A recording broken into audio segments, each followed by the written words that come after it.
អូនដល់គ្នាយើងមកមើលពីកញ្ចក់រថយន្តបងប្រុសដំបូងឡើយវាស្រាមតូចប្រព័ន្ធក្របស្រូវនេះឃើញទេហើយវារៀលចុះមកដល់ក្រោមនេះវាចេញមកត្រឹមហ្នឹងតែចំណែកអាខាងនេះវិញអាមកក្របទៀតនេះគឺវាស្រាមដែរវាបែកក្របស្រូវដូចគ្នាដែរហើយវារៀលចេញមកអញ្ចេះហើយក៏វារៀលចេញទៅចុះអញ្ចឹងពីក្របអញ្ចឹងបានខ្ញុំតែងតែថាកុំប្រហែសនៅពេលដែលកញ្ចក់បែកហើយគឺយើងអាចទុកបានតែកាលណាយើងទុកត្រឹមតែមួយថ្ងៃឬក៏2ថ្ងៃវានឹងឲ្យកញ្ចក់យើងនឹងคล้ายទៅជាកញ្ចក់មួយដែលរៀលដើរឆ្វាចទៅឆ្វេងទៅស្ដាំទៅលើទៅក្រោមអញ្ចឹងណាអានេះបែកពីក្របផ្សេងគ្នានេះមួយក្របនេះមួយក្របហើយបែកក្របស្រូវទេតូចទៅអញ្ចឹងបែកក្របស្រូវទេអត់បែកធំទេរៀលឆ្វោកឃើញស្នាមច្បាស់ទេឃើញនេះគេច្បាស់ទេបាទចាក់ឡានបងប្រុសអញ្ចឹងគឺមានន័យថាគាត់យកមិញគាត់ត្រូវទឹកភ្លៀងអីចឹងណាហើយដល់ពេលអញ្ចឹងគឺខ្ញុំអត់តន់មកធ្វើទេគាត់ទេតាំងពីម៉ោង9ព្រឹកតែខ្ញុំឲ្យគាត់ទុក5ថ្ងៃប្រហែលជាខ្ទង់2ម៉ោង3ម៉ោងចុះមកដល់ឥឡូវនេះវាម៉ោង2:10:71ហើយនេះវារៀលដល់ខាងនេះទៀតគាត់ប្រងគាត់ថារៀលដល់ហ្នឹងឥឡូវរៀលដល់ហ្នឹងទៀតអញ្ចឹងគាត់ទុក5ថ្ងៃវាកាន់តែរៀលបាទអានេះគឺជាបច្ចេកទេសជំនាញដែលយើងធ្វើគឺយើងតែងតែឲ្យអតិថិជនយើងទុក5ថ្ងៃ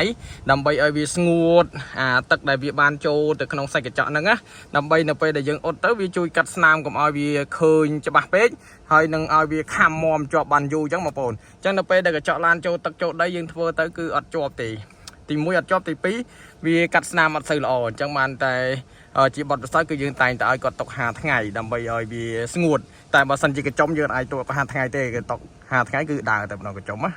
កាយរួចរាល់បងប្អូនយើងចាក់កាយរួចរាល់យើងស្វានទុកមុខវាកុំឲ្យវារៀលថែមអីទៀតអញ្ចឹងណាខាងនោះក៏យើងបានធ្វើការចាក់កាយខាងនេះក៏បានធ្វើចាក់កាយហើយតែនេះគឺយើងនឹងធ្វើការកម្ដៅដោយប្រើប្រាស់កាមេរ៉ាស្វ័យ UV ទៅឲ្យវាកម្ដៅខ្លាំងឆ្អិនទៅវាលែងមានបញ្ហាហើយស្នាមក៏វាកាត់ស្នាមល្អដែរវាស្អីគឺច្បាស់ដូចមុនទេកម្មវិធីនេះផងដែរគឺយើងមកធ្វើជូនអតិថិជនយើងនៅខាងព្រែកប្រាបងប្អូនចិត្តកន្លែងធ្វើប៉ាសពតបងប្អូនកន្លែងធ្វើប៉ាសពតបងប្អូនមានបញ្ហាស្រាំកញ្ចក់ឆ្នោតដែរអីបងប្អូន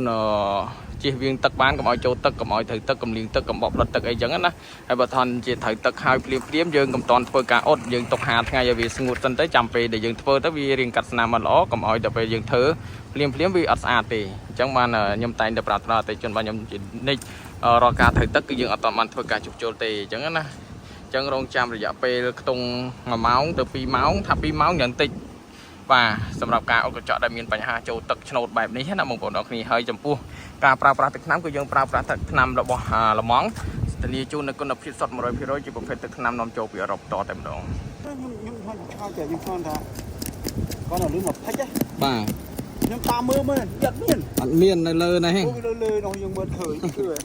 បាទមើលមិនឃើញនៅលើនេះបើនិយាយទៅប្រឹងអើតមើលពីក្នុងហ្នឹងតាមមកឈរឡើងហ្នឹងមើលណាបាទនិយាយរំតើហេះវារៀលបងប្អូនរៀលមិញរៀលដល់ណាវាមើលទៅឃើញចាំងមុនតែយើងអត់តន់ធ្វើគឺមើលថតចឹងគឺច្បាស់ទេ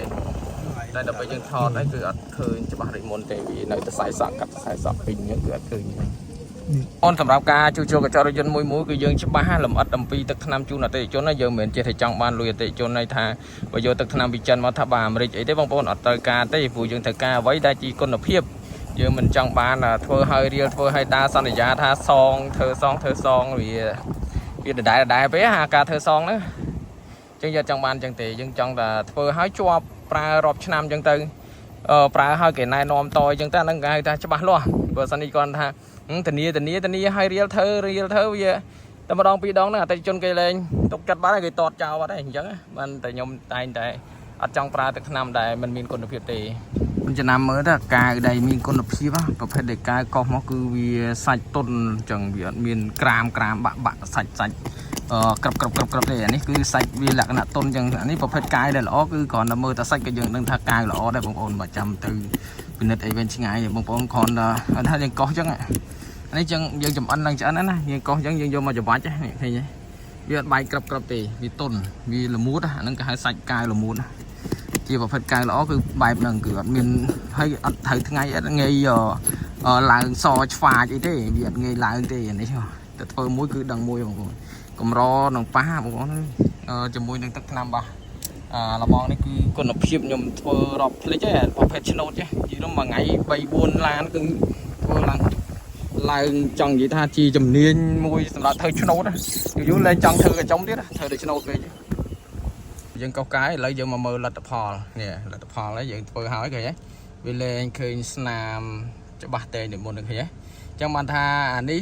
បើសិនជាអតិថិជនធ្វើតាមយើងណែនាំអញ្ចឹងបែបហ្នឹងគឺអត់ចេះតែធ្វើទេបាទហើយ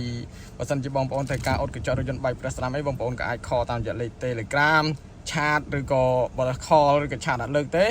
បងប្អូនអាចខលដល់លេខផ្ទាល់ហ្មងទៅខ្ញុំពេលខ្លះកំពុងជិះម៉ូតូអញ្ចឹងអត់បានឆ្លើយតបអញ្ចឹងបងប្អូនបាទអាចខលវឹបមកគឺខ្ញុំលើកយកតែម្ដងអញ្ចឹងណាបាទអរគុណច្រើនសម្រាប់ការគ្រប់គ្រងសេវាកម្មតារាជំនាញកញ្ចក់រថយន្តបែបប្រេះស្រាំចល័តដាទីកន្លែងផងដែរបាទ